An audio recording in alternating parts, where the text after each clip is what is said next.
The night chased him before he could think. Kalu ran barefoot through the forest, thorns tearing into his feet, breath ripping his chest apart. Branches slapped his face. The sound behind him was not footsteps, yet it followed him, low, breathing, patient.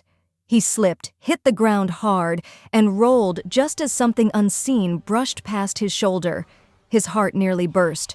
"Wait!" he screamed into the darkness. "I didn't know! I swear I didn't know!" The forest answered with silence, then a whisper that came from everywhere at once. "You knew enough." Kalu staggered to his feet and ran again. The shrine appeared suddenly, clay and stone glowing faintly in the moonlight. He collapsed before it, palms bleeding, chest heaving. His voice broke as he pressed his forehead to the cold earth. "I take it back," he sobbed. "Whatever I said, whatever I promised, I take it back." The wind died. The forest went still. For one cruel moment he thought he was safe. Then the ground beneath him trembled. "Covenants," the voice said calmly, "are not taken back." The world went black. When Kalu woke, morning light cut through the cracks in his mud house. His body ached, but the forest was gone. The shrine was gone. Only his wife's voice reached him, sharp with fear. "Kalu, are you awake? Answer me." He sat up too fast, dizziness washing over him. His wife, Amara, rushed to his side, her eyes red. "You were screaming," she said. "You ran out last night. The whole village heard you." Kalu swallowed. His throat felt like ash. "How long was I gone?" "Till dawn," she replied. "What were you doing in the forest?" He looked away. "I don't remember." That was the first lie. By midday, the village returned to its noise. Chickens scratched the dust, children laughed, yet Kalu felt watched. Every shadow lingered a second too long. When he bent to fetch water, his reflection in the stream seemed slower than his movement. Amara noticed. "You've been like this for weeks," she said quietly. "Ever since things started changing." He flinched. "Changing how?" She laughed bitterly. "You know exactly how, money appearing, crops growing when everyone else has failed, our son standing after months of sickness." Kalu closed his eyes at the mention of the boy. Amara continued, her voice low. "Blessings don't come from nowhere. My mother warned me. She said when fortune arrives too quickly, it's because something is running after it." Kalu snapped, "Do you want us to go back to hunger?" Her face hardened. "I want us alive." That afternoon, villagers gathered at his compound. They praised him openly now. Men who once mocked him asked for advice. Women whispered his name with respect. Kalu smiled and nodded, but inside him, something twisted. When he counted the cowries that night, his hands shook. He remembered the old woman's voice in the forest weeks ago, the way she had spoken like she was offering water to a dying man. "You don't need luck," she had said. "You need permission." He had laughed then, bitter and tired. "Permission from who?" She smiled. "From what already owns the land you stand on." Kalu squeezed his eyes shut now, pushing the memory away. That night, he dreamed of fire. Not flames, embers glowing under skin. He woke sweating, hearing his son coughing softly in the next room. Relief washed over him when the coughing stopped. Then he heard another sound, a child crying outside. He rose slowly, heart pounding, and opened the door. No one was there. The following days worsened. Each success brought something strange with it. When Kalu bought new land, a goat died at the boundary for no reason. When he paid his debts, the lender's child fell ill that same evening. People began avoiding his gaze. Amara confronted him again. "Tell me the truth," she demanded. "What did you do?" Kalu exploded. "I did what I had to do. You watched our son waste away. You watched people spit when I passed. Did you have another solution?" Her voice cracked. "Not one that follows us into the night?" That evening, as the sun bled into the horizon, Kalu felt the pull again. A pressure behind his eyes, a whisper in his chest. "Come." He tried to resist. He drank palm wine. He lay beside Amara. But sleep refused him. The pull tightened until he stood up without meaning to. "Kalu?" Amara whispered. Where are you going? He didn't answer. The shrine waited exactly where it had before, as if it had never left. The air around it felt thick, heavy. The voice came again, pleased. You came willingly this time. Kalu's knees buckled. I didn't agree to this, he said. You tricked me. The earth laughed softly. You begged. You cut your palm. You spoke your name into the soil. What do you want from me? He shouted. A pause. Then, nothing you haven't already promised. Fear rose in his throat. I never promised.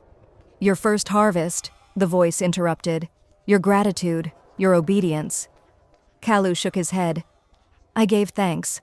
I poured wine. I brought yams. Another pause, longer this time. You misunderstand, the voice said. Gratitude is not food. The ground split slightly, enough for Kalu to feel the heat beneath it. When the time comes, the voice continued, you will give what feeds us. When? Kalu whispered. Soon. He stumbled home before dawn, nausea clawing his stomach. Days passed. Then his son collapsed again. Amara screamed when the boy fell, his small body shaking.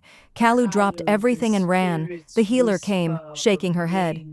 This sickness isn't from the body, she said. It's being called. Kalu felt the world tilt. Called by who? She met his eyes. You already know. That night he stood outside while Amara wept inside. The pull returned stronger, heavier. He went. The shrine was waiting. It's not him, Kalu said immediately. Take me instead, the voice hummed.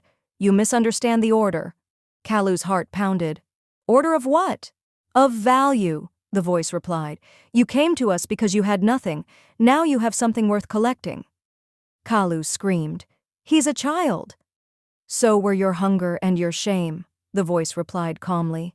If this story is already tightening your chest, don't look away. Subscribe now, because what comes next will force a choice no parent should ever face. Like the video if you feel the weight of this moment, and tell me in the comments, what would you do if wealth asked for blood? Kalu fell flat on his face. There must be another way. There is, the voice said.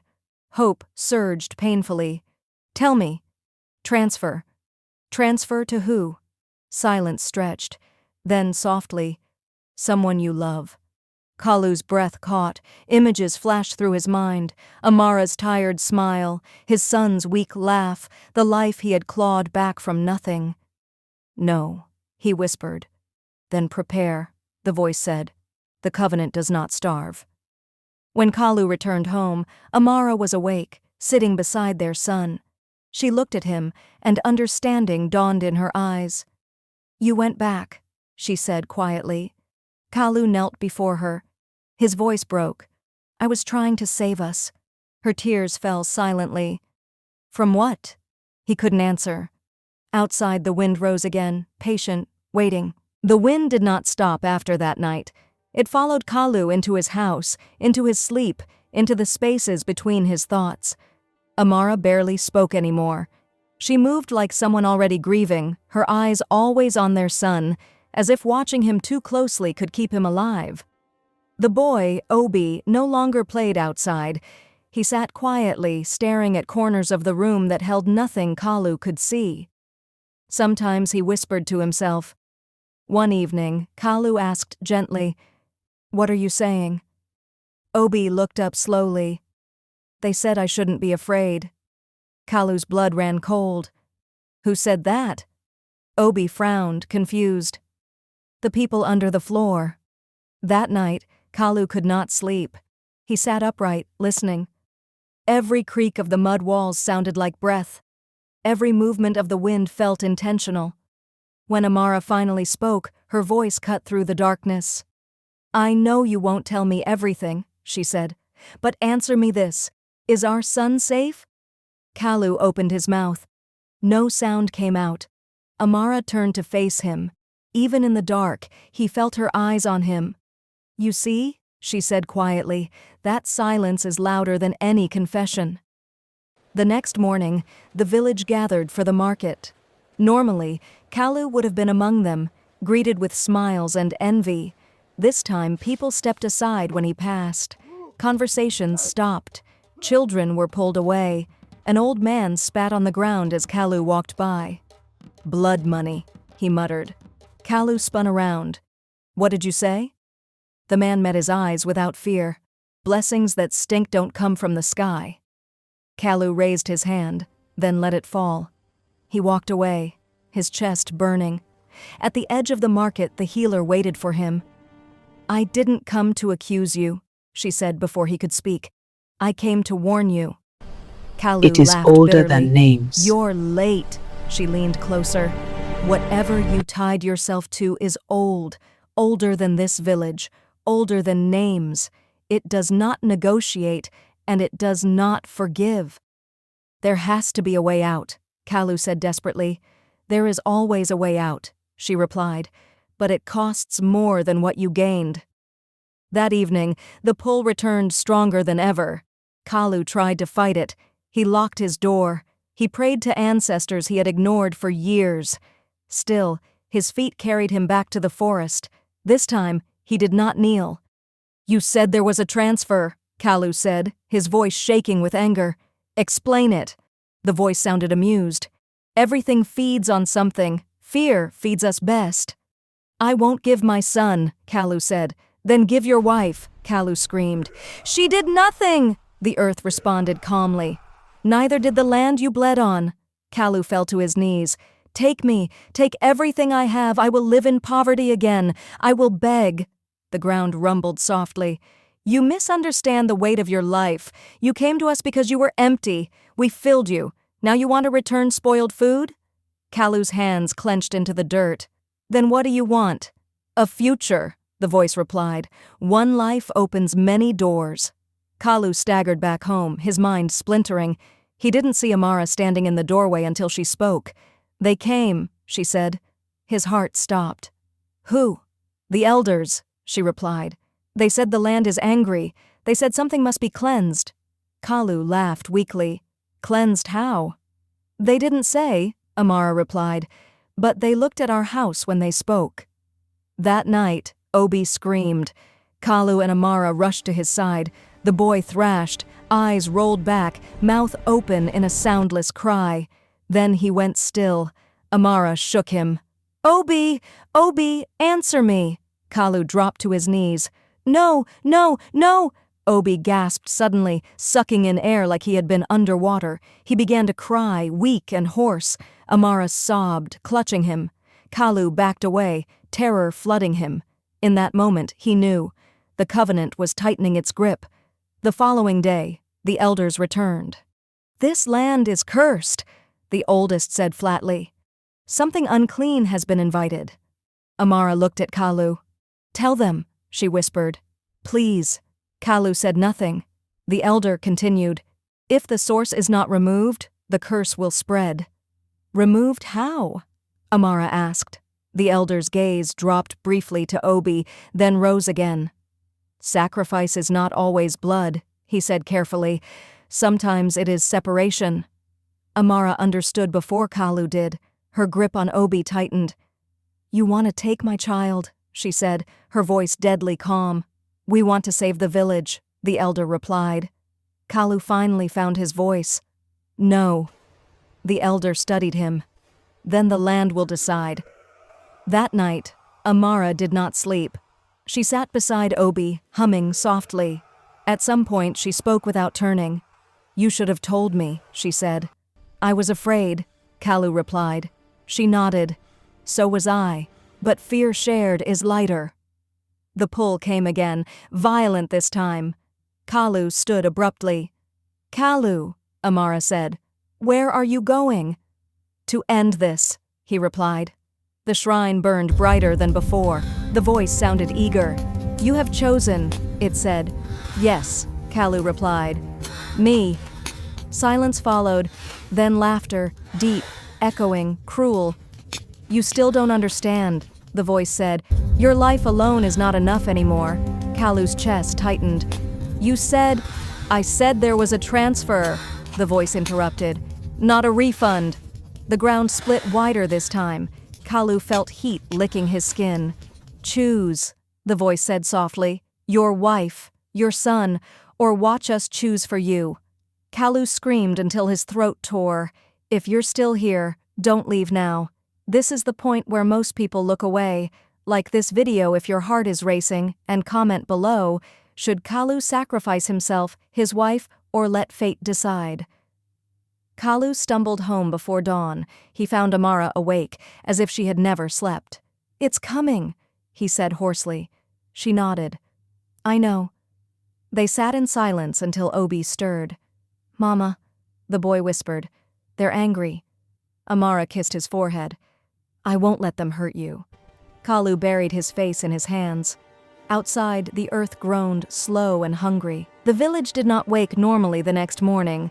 A strange stillness sat over it, heavy and alert, like an animal listening for danger.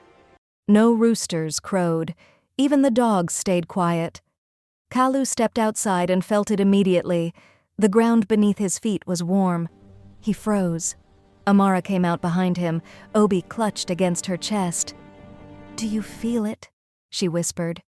Kalu nodded. "It's awake." They were not the only ones who noticed. By midday, murmurs filled the air. People gathered in clusters, pointing at cracks forming along the paths. A shallow well near the market had collapsed inward overnight. The elders called for an emergency gathering. Kalu stood at the edge of the crowd while the oldest elder spoke. "The land is restless. This is no ordinary imbalance." A man shouted, "Whose house did it start from?" Silence followed. Then eyes turned slowly toward Kalu. Amara felt it before he did. Her grip tightened on Obi. "Don't," she whispered. The elder raised a hand. "We are not accusing," he said carefully, "but whatever entered this land must be addressed." Kalu stepped forward. His legs trembled, but his voice carried. "If something is wrong, it's mine." Gasps rippled through the crowd. Amara turned sharply. "Kalu?" "I invited it," he continued. "I was desperate. I thought I could control it." The elder's face darkened. "You made a covenant?" Kalu nodded once. The crowd erupted. Shouts filled the air.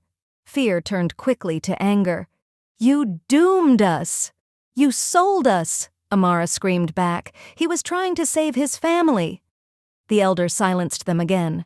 "Covenants cannot be undone," he said. "But they can sometimes be satisfied." Kalu's stomach dropped. "Satisfied how?" The elder did not answer immediately. His eyes moved to Obi. Amara stepped back instinctively. "No." That night, the village prepared offerings. Not for mercy, but for protection. Fires burned. Chants filled the air.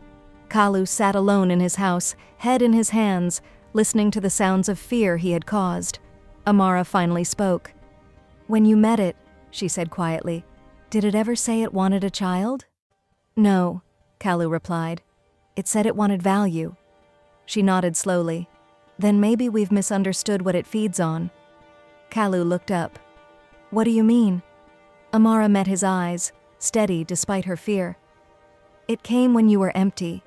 It grew when you were afraid. Maybe it isn't flesh it wants. Maybe it wants surrender." Kalu shook his head. "I offered myself." She took his hands. "Not your body. Your control." Before he could respond, the ground shook violently. Pots fell. Obi screamed. The voice came without warning, not from the forest, not from the shrine, but from beneath their floor. "Time is thin." Kalu stood. "Leave my house." The walls creaked. The voice laughed softly. "This house is ours. You built it on our breath." Amara held Obi tighter. "What do you want?" The voice paused. "Witness." The floor split open. Heat rushed upward. Kalu felt himself pulled forward, his feet leaving the ground. Amara screamed his name. Suddenly, everything stopped. A new voice cut through the air, sharp and old. "Enough!" The heat receded. The crack closed. An old woman stood at the doorway, the same one who had first spoken to Kalu weeks ago. Her eyes burned with fury. "You are greedy," she said to the unseen presence. "You overstep." The ground trembled angrily. "He is ours." The woman turned to Kalu. "You were warned." Kalu dropped to his knees. "Tell me how to end this." She studied him. "There is one way," she said slowly, "but it will leave nothing the same." "I don't care," Kalu said. "Tell me." "You must break the covenant from within," she replied, "not by offering life, but by refusing fear." The voice roared. "Lies!" The woman ignored it. "Covenants like this survive on belief, on desperation, on silence." "How?" Kalu demanded. "You must expose it," she said. "Not privately, publicly. Let the village see it for what it is." The voice hissed. "Do that, and everything you gained will burn." Kalu laughed bitterly. "It already is." The woman nodded. "At dawn, at the shrine." The village gathered again before sunrise. Fear hung heavy in the air. Kalu stood at the center, Amara and Obi beside him. The elder spoke. "Why have you called us?" Kalu took a breath. His voice shook at first, then steadied. "Because I brought something into this land, and I will not let it take from us." The wind rose violently. The shrine cracked. The voice boomed, furious. "You dare deny us?" Kalu shouted back. "You fed on my fear. Take it no more." The ground split wide. Fire rose. People screamed and ran. Kalu stood firm. "I was nothing," he said, "and you gave me something. But you don't own my love. You don't own my family." The voice laughed. "You think words starve us?" Kalu turned to the villagers. "I lied to you. I hid. I was ashamed.